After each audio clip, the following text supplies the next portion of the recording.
नाजरीन, जम्मू व कश्मीर में मुमकिन असम्बली इंतखाबात में हिस्सा लेने के लिए नेशनल कॉन्फ्रेंस ने श्रीनगर में 2 रोज़ा वर्किंग कमेटी इजलास का इनेकाद किया, जिसका आज आगाज़ हुआ। इस इजलास की सदारत नेशनल कॉन्फ्रेंस के सदर डॉक्टर फारूक अब्दुल्ला कर रहे हैं, जबकि इजलास में वर्किंग कमेटी के तमाम अरकान हिस्सा ले रहे हैं। इजलास में डॉक्टर फारूक अब्दुल्ला के अलावा उनके फर्जन और नेशनल कॉन्फ्रेंस के नायब सदर उमर अब्दुल्ला भी मौजूद हैं।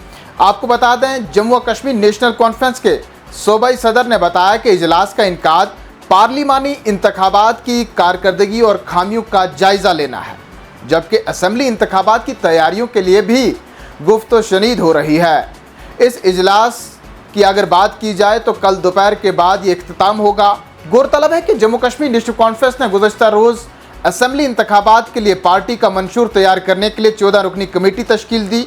इस कमेटी को अहकामात दिए गए हैं कि 45 दिनों के अंदर अंदर वो पार्टी की क़यादत को मंशूर का मसवदा पेश करें।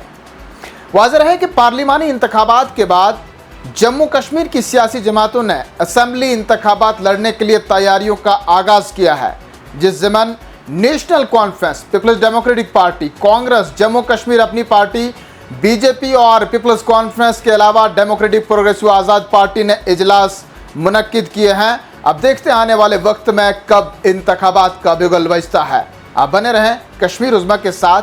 फिलहाल इसी खबर के साथ दीजिए इजाज़त।